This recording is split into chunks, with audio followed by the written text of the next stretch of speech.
Hi ಎಲ್ರಿಗೂ ನಮಸ್ಕಾರ. ಮತ್ತೊಂದು ಬಿಗ್ ಬಾಸ್ ರಿವ್ಯೂಗೆ ಎಲ್ಲರಿಗೂ ಸ್ವಾಗತ ಸುಸ್ವಾಗತ.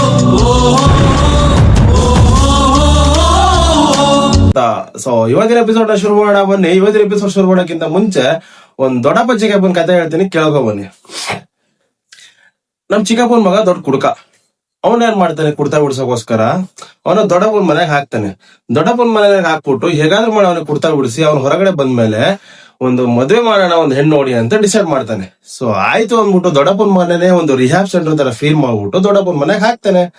ದೊಡ್ಡಪ್ಪನ ಮನೆಗೆ ಹೋಗಿದಂತ ನಮ್ಮ ಚಿಕ್ಕಪ್ಪನ ಮಗ ಕುಡ್ಕ ಏನ್ ಮಾಡ್ತಾನೆ, ಹಂಗು ಹೆಂಗು ಕಷ್ಟ ಬಿದ್ದು ಹೆಂಗೋ ಬದುಕಿ ಕುಡ್ದ ಚಟನೆಲ್ಲ ಬಿಟ್ಟು ಒಂದಿಷ್ಟು ಒಳ್ಳೆ ಹೆಸರು ಸಂಪಾದಿಸಿ ಅಲ್ಲೆಲ್ಲ ಒಳ್ಳೆ ಒಂದು ಆಕ್ಟಿವಿಟೀಸ್ ಎಲ್ಲ ಮಾಡಿ ಹೆಲ್ದಿ ಆಗಿ ಎಲ್ಲಾ ಚಟಗಳನ್ನ ಬಿಟ್ಟು ಒಬ್ಬ ಒಳ್ಳೆ ಮನುಷ್ಯನಾಗ್ತಾನೆ.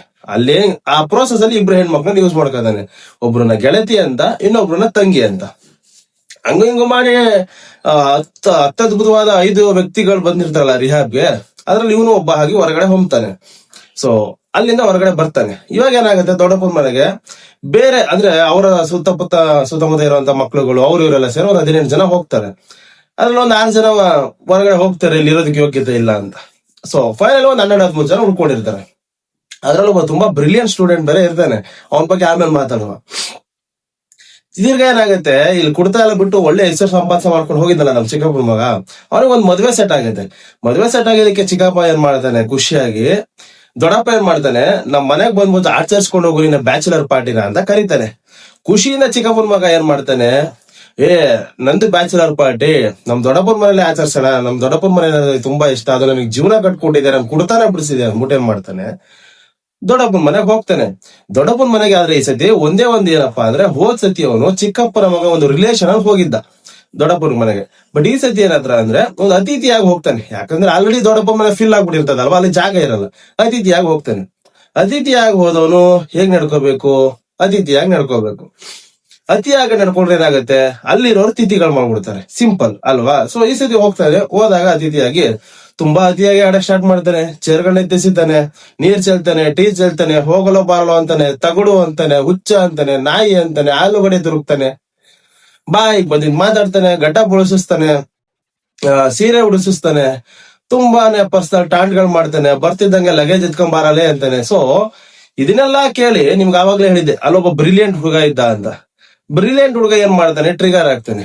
ಟ್ರಿಗರ್ ಆಗ್ಬಿಟ್ಟು ಏನ್ ಮಾಡ್ತಾನೆ, ಗುರು ನೀನ್ ಮುಂಚೆನೆ ದೊಡ್ಡಪ್ಪನ ಮನೆಗೆ ಬಂದು ಹೋಗಿರ್ಬೋದು, ಆದ್ರೆ ಇವತ್ತು ದೊಡ್ಡಪ್ಪನ ಮನೆನ ದೊಡ್ಡ ಮನೆ ಮಾಡಿ ಆಳ್ತಾ ಇರೋನೇ ನಾನು. ಸೊ ನನ್ನ ಹತ್ರ ಇವೆಲ್ಲ ಬ್ಯಾಡ ಚಿನ್ನ ಅಂದ್ಬಿಟ್ಟು ಏನ್ ಮಾಡ್ತಾನೆ, ಪರ್ಸನಲ್ ಟಾಸ್ಕ್ಗಳು ವಾಪಸ್ ಕೊಡಕ್ ಸ್ಟಾರ್ಟ್ ಮಾಡ್ತಾನೆ. ಇದನ್ನೆಲ್ಲ ಕೇಳಿಸ್ಕೊಂಡಿದ್ದ ನಮ್ಮ ಚಿಕ್ಕಪ್ಪನ ಮಗನ ಬಾವಿ ಪತ್ನಿ ಅವ್ರು ಏನ್ ಮಾಡ್ತಾರೆ, ಇನ್ಸ್ಟಾಗ್ರಾಮ್ ಅಲ್ಲಿ, ಅವ್ರು ಇವಾಗ ಸೋಷಿಯಲ್ ಮೀಡಿಯಾ ಇದೆಯಲ್ಲ, ಆ ಇನ್ಸ್ಟಾಗ್ರಾಮ್ ಅಲ್ಲಿ ಒಂದು ಸ್ಟೋರಿ ಹಾಕ್ತಾರೆ. ಒಂದೊಂದು ಶೋ ಅಲ್ಲಿ ಒಂದೊಂದು ಹೆಣ್ಮಗಳನ್ನ ಯೂಸ್ ಮಾಡ್ಕೊಳ್ಳೋನು, ಇವನ್ ಎಂತವನು, ಕೆಲವರು ಪರ್ಸನಲ್ ವಿಷಯ ಇಟ್ಕೊಂಡು ಕಾಮಿಡಿ ಮಾಡೋನು, ಇವನ್ ಎಂತವನು, ಇಂತ ಒಬ್ಬ ನೀಚನಿಗೆ ಸಪೋರ್ಟ್ ಮಾಡೋದು ಯಾರು ಅನ್ನೋದ್ರದ್ದು ಒಂದು ಪೋಸ್ಟ್ ಹಾಕ್ತಾರೆ. ನಾನು ಅವ್ರಿಗೆ ಏನ್ ಹೇಳಕ್ ಇಷ್ಟಪಡ್ತೀನಪ್ಪ ಅಂದ್ರೆ, ಹೌದು ನಮ್ಮ ಯಾರು ದೊಡ್ಡಪ್ಪನ ಮನೆಗೆ ಇವಾಗ ಇರುವಂತ ಏನಿದಾನೆ ಅವನು ಒಂದೊಂದ್ ಶೋಲಿ ಒಬ್ಬೊಬ್ಬರು ಹುಡುಗಿನ ಯೂಸ್ ಮಾಡ್ಕೊಂಡವನೆ. ಆದ್ರೆ ನಮ್ ಚಿಕ್ಕಪ್ಪನ ಮಗ ಕುಡ್ತಾ ಬಿಡಕ್ ಬಂದವನು ಒಂದೊಂದ್ ಶೋಗೆ ಇಬ್ಬಿಬ್ರನ್ನ ಯೂಸ್ ಮಾಡ್ಕೊಂಡಿದ್ನಲ್ಲ, ಒಬ್ರನ್ನ ಗೆಳತಿ ಅಂತ, ಇನ್ನೊಬ್ರನ್ನ ತಂಗಿ ಅಂತ. ಅಟ್ಲೀಸ್ಟ್ ಇವಾಗ ಯಾರಿದಾನಲ್ಲ ಅವನು ದೊಡ್ಡ ಮನೆಯಲ್ಲಿ, ಅವನು ಒಂದೊಂದ್ ಶೋ ಒಂದೊಂದು ಹುಡುಗಿನ ಯೂಸ್ ಮಾಡ್ಕೊಂಡ್ರೆ ಹುಡುಗಿರೆಲ್ಲ ಟಾಪ್ ಹೋಗೋರೆ.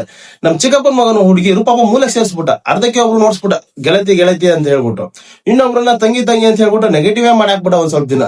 ಸೊ ಇವಾಗ ಹೇಳಿ, ಅಂಡ್ ಇದ್ರಲ್ಲಿ ಮಾರಲ್ ಆಫ್ ದ ಸ್ಟೋರಿ ಏನ್ ಗೊತ್ತಾ, ದೊಡ್ಡಪ್ಪನ ಮನೆಗೆ ಯಾರೆಲ್ಲ ಅತಿಥಿಗಳಾಗಿ ಬಂದಿದ್ರಲ್ಲ, ಅವರು ಅತಿಥಿಗಳಾಗಿ ನಡ್ಕೊಂಡಿದ್ರೆ ತುಂಬಾ ಚೆನ್ನಾಗಿರೋದು. ಅತಿಯಾಗಿ ನಡ್ಕೊಂಡಿದ್ದಕ್ಕೆ ಏನ್ ಮಾಡ್ತಾನೆ, ಇವತ್ತಿನ ನಮ್ಮ ನಂಬರ್ 1 ರ್ಯಾಂಕ್ ಸ್ಟೂಡೆಂಟ್ ತಿಥಿ ಮಾಡಿ ಕಳಿಸ್ತಾನೆ. ಸೊ ಅಂಡ್ ಇನ್ನೊಂದು ಮಾರಲ್ ಆಫ್ ದ ಸ್ಟೋರಿ ಏನ್ ಗೊತ್ತಾ, ದೊಡ್ಡಪ್ಪನ ಮನೆಗೆ ಯಾರೇ ಬರ್ಲಿ, ಅಲ್ಲಿ ಬಂದಿರೋಂತ ವ್ಯಕ್ತಿಗಳ ಫ್ಯಾಮಿಲಿಗಳು ಇದ್ರೊಳಗಡೆ ಇಂಟರ್ಫಿಯರ್ ಆಗ್ಬಾರ್ದು. ಇಂಟರ್ಫಿಯರ್ ಆದ್ರೆ ಹೋಗ್ಬಿಡುತ್ತೆ. ಸೊ ಇಷ್ಟ ಹೇಳ್ತಾ ದೊಡ್ಡಪ್ಪ ಚಿಕ್ಕಪ್ಪನ ಕತೆ ಮುಗಿಸೋಣ. ಇದ್ರಲ್ಲಿ ಚಿಕ್ಕಪ್ಪ ಯಾರು, ದೊಡ್ಡಪ್ಪ ಯಾರು, ನಂಬರ್ 1 ಸ್ಟೂಡೆಂಟ್ ಯಾರು, ಮಕ್ಳ ಯಾರು, ಗಿಪ್ಲ ಯಾರು ಅಂತ ನೀವೇ ಕಮೆಂಟ್ಗಳು ಹಾಕೊಳ್ಳಿ. ಸೊ ಅಂಡ್ ಇದೆಲ್ಲ ಆದ್ಮೇಲೆ ಏನಪ್ಪಾ ಅಂದ್ರೆ, ಪಾರ್ಟಿ ಮುಗಿಸಿ ಹೊರಗಡೆ ಬರ್ತಾರಲ್ಲ ನಮ್ ಚಿಕ್ಕಪ್ಪನ ಮಗ, ಅವನು ಎಲ್ಲೋ ಒಂದ್ ಕಡೆ ಮೊದಲನೇ ದೊಡ್ಡಪ್ಪ ಮನೆಗೆ ಹೋಗ್ಬೇಕಾದ್ರೆ ಇದ್ದಂತ ಹೆಸರು ಅದಕ್ಕಿಂತ ಕೇಳಿದಾಗ ವಾಪಸ್ ಬರ್ಬೋದು ಅನ್ನೋದೊಂದು ಸೂಚನೆ. ಸೊ ಬರೋದ್ ಬ್ಯಾಡ ಆಕ್ಚುಲಿ, ಯಾಕಂದ್ರೆ ನಾವೆಲ್ಲ ತುಂಬಾ ಇಷ್ಟಪಟ್ಟದಂತ ವ್ಯಕ್ತಿಗಳು ಅವ್ರುಗಳು. ಓದ್ ಸೀಸನ್ ಅಲ್ಲಿ ಒಳ್ಳೇದಾಗ್ಲಿ, ಮದುವೆ ಆಗ್ತಿದಾರೆ, ಖುಷಿಯಾಗಿ ಬದುಕ್ಲಿ, ಬಾಳ್ಲಿ. ಅಂಡ್ ಏನೇ ನೆಗೆಟಿವ್ ಇದ್ರು ಅದೇ ಮನೆ ಒಳಗಡೆ ಬಿಟ್ಟು ಹೊರಗಡೆ ಬರ್ಬೇಕಾದ್ರೆ ಒಂದ್ ಒಳ್ಳೆ ವ್ಯಕ್ತಿಗಳಾಗಿ ಅವರ ಜೀವನ ಸುಖವಾಗಿರ್ಲಿ ಅಂತ ಆಶಿಸ್ತಾ, ಯಾಕಂದ್ರೆ ನನ್ನ ಫೇವರೇಟ್ ಕಂಟೆಸ್ಟೆಂಟ್ ಸತಿ ಉಗ್ರ ಮಂಜು ಅವರು. ನನ್ಗೆ ಹನುಮಂತನಿಗೆ ಸಪೋರ್ಟ್ ಮಾಡಿದ್ದು ನಾನು ಲಾಸ್ಟ್ ಸೀಸನ್ ಕೂಡ ಹನುಮಂತ ಗೆಲ್ಬೇಕು ಅಂತ. ಬಟ್ ನನಗೆ ಪರ್ಸನಲ್ ಫೇವರೇಟ್ ಉಗ್ರ ಮಂಜು ಅವರು ಆಗಿದ್ರು. ಯಾಕೆ ಅಂದ್ರೆ ನಾನೊಬ್ಬ ರಂಗಭೂಮಿ ಕಲಾವಿದ ಆಗಿರೋದ್ರಿಂದ ನನಗೆ ಅವ್ರು ತುಂಬಾ ಬೇಗ ಅಟ್ಯಾಚ್ ಆಗಿದ್ರು.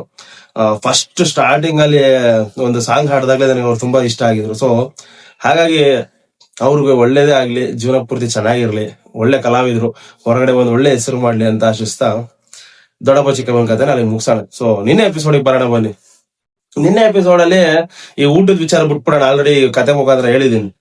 ಒಂದಿಷ್ಟು ಪರ್ಫಾರ್ಮೆನ್ಸ್ ಗಳು ನಡೀತು. ರಘು ಮತ್ತೆ ರಕ್ಷಿತಾ ಅವರ ಪರ್ಫಾರ್ಮೆನ್ಸ್, ಅಭಿ ಮತ್ತೆ ಸ್ಪಂದನ ಅವರ ಪರ್ಫಾರ್ಮೆನ್ಸ್, ರಾಶಿಕಾ ಮತ್ತೆ ಸೂರಜ್ ಅವರ ಪರ್ಫಾರ್ಮೆನ್ಸ್, ಗಿಲ್ಲಿ ಪರ್ಫಾರ್ಮೆನ್ಸ್, ಜಾನ್ವಿ, ಅಶ್ವಿನಿ ಮತ್ತೆ ಸ್ಪಂದನ ಅವರ ಪರ್ಫಾರ್ಮೆನ್ಸ್. ಇದರಲ್ಲಿ ಎಲ್ಲಾನು ತೋರಿಸಿದ್ದಾರೆ. ಬಟ್ ರಾಶಿಕಾ ಸೂರಜ್ ನ ಸ್ವಲ್ಪ ಅವಾಯ್ಡ್ ಮಾಡಿದ್ದಾರೆ ಎಪಿಸೋಡ್ ಅಲ್ಲಿ ಅಂತ ಅನಿಸ್ತು ನನಗೆ.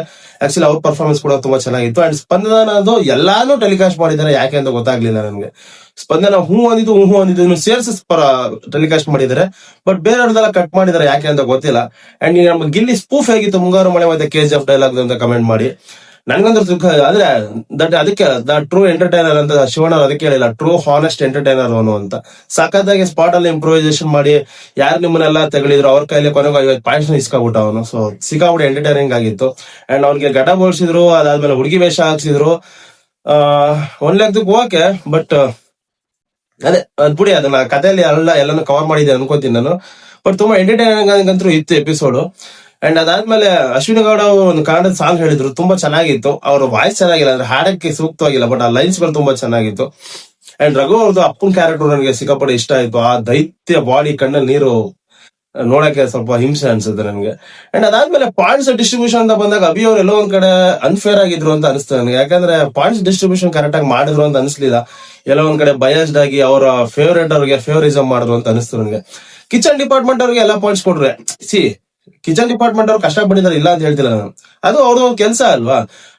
ಬೇರೆಯವರೆಲ್ಲ ಕೇಳ್ಕೊಂಡಿದ್ರೆ ನಮ್ಮನ್ನ ಹೌಸ್ ಕೀಪಿಂಗ್ ಹಾಕಿ, ಕ್ಲೀನಿಂಗ್ ಹಾಕಿ, ಅದಕ್ಕೆ ಅಂತ. ಸೊ ಅಲ್ಲಲ್ಲಿ ಅವ್ರವ್ರ ಕೆಲಸ ಅವ್ರೆಲ್ಲರೂ ಕರೆಕ್ಟ್ ಆಗಿ ಮಾಡಿದ್ದಾರೆ. ಬಟ್ ಕಿಚನ್ ಡಿಪಾರ್ಟ್ಮೆಂಟ್ ನೇ ತುಂಬಾ ಹೈಲೈಟ್ ಮಾಡಿ ಅವ್ರು ತುಂಬಾ ಕಷ್ಟಪಟ್ಟಿದ್ದಾರೆ. ಅಫ್ಕೋರ್ಸ್ ತುಂಬಾ ಕಷ್ಟಪಟ್ಟಿದ್ದಾರೆ, ತುಂಬಾ ಕೆಲಸ ಮಾಡಿದ್ದಾರೆ. ಬಟ್ ಹಂಗನ್ಬಿಟ್ಟು ಬೇರೆಯವ್ರನ್ನ ನೀವು ಕಡೆಗಣಿಸಂಗಿಲ್ವಲ್ಲ. ಅವ್ರ ಬಗ್ಗೆ ಮಾತಾಡ್ಬೇಕಾದ್ರೆ ನಿಮ್ಮ ಫೇಸ್ ಎಕ್ಸ್ಪ್ರೆಷನ್ಸ್ ಎಲ್ಲ ಹಂಗೆ ಇದ್ಬಿಟ್ಟು ಅಷ್ಟೊಂದು ಪಾಯಿಂಟ್ಸ್ ಕೊಟ್ಟು ಬೇರೆಯವ್ರ ಬಗ್ಗೆ ಮಾತಾಡ್ಬೇಕಾದ್ರೆ ಸುಮ್ನೆ ಮಾತಾಡ್ ಮುಗಿಸ್ತೀವಿ ಅನ್ನೋದು ಸರಿ ಹೋಗಲ್ಲ. ಯಾಕಂದ್ರೆ ಅವ್ರು ಕೇಳ್ಕೊಂಡ್ ಬಂದಿದ್ದಲ್ಲ, ಅವ್ರು ಬೇಡ್ಕೊಂಡ್ ಬಂದಿದ್ದಲ್ಲ, ಅದು ಅವ್ರವ್ರಿಗೆ ಬಂದಿರೋದನ್ನ ಅವ್ರವ್ರು ಎಷ್ಟೆಷ್ಟು ನೀಟಾಗಿ ಮಾಡಿದ್ರು ಅನ್ನೋದು ಅಭಿಪ್ರಾಯ ವ್ಯಕ್ತಪಡಿಸ್ಬೇಕಷ್ಟೇ. ಸೊ ನನಗೆಲ್ಲ ಪಾಯಿಂಟ್ ಡಿಸ್ಟ್ರಿಬ್ಯೂಷನ್ ಅಲ್ಲಿ ಒಂದ್ ಸ್ವಲ್ಪ ಮೋಸ ಆಯ್ತು ಅಂತ ಅನಿಸ್ತು. ಅಂಡ್ ಗಿಲ್ಲಿ ಬಗ್ಗೆ ಹೇಳ್ತಾರೆ, ನಾನು ಗಿಲ್ಲಿ ಅಶ್ವಿನಿ ಕೊಡದೆ ಹೋದ್ರೂ ಪರವಾಗಿಲ್ಲ.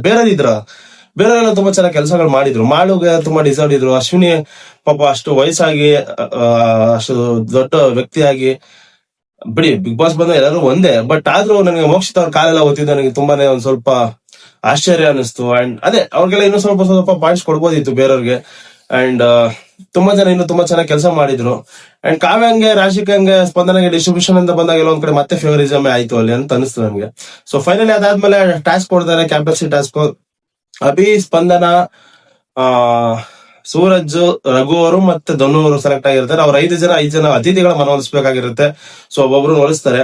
ಸೊ ಅಲ್ಲಿ ಟಾಸ್ಕ್ ಅಂತ ಬಂದಾಗ ಮತ್ತೆ ಧನು ಅವ್ರು ಗೆಲ್ತಾರೆ. ಧನು ಅವ್ರು ತುಂಬಾ ಚೆನ್ನಾಗಿ ಆಡಿದ್ರೆ. ಆಕ್ಚುಲಿ ಫಸ್ಟ್ ತಂದು ಕೊಟ್ಟಿದ್ದು ಉಗ್ರ ಮಂಜು ಅವರು, ಬಟ್ ಸೂರಜ್ ಅವ್ರ ಕೈಲಿ ಅದನ್ನ ಇಡಕ್ ಆಗ್ಲಿಲ್ಲ.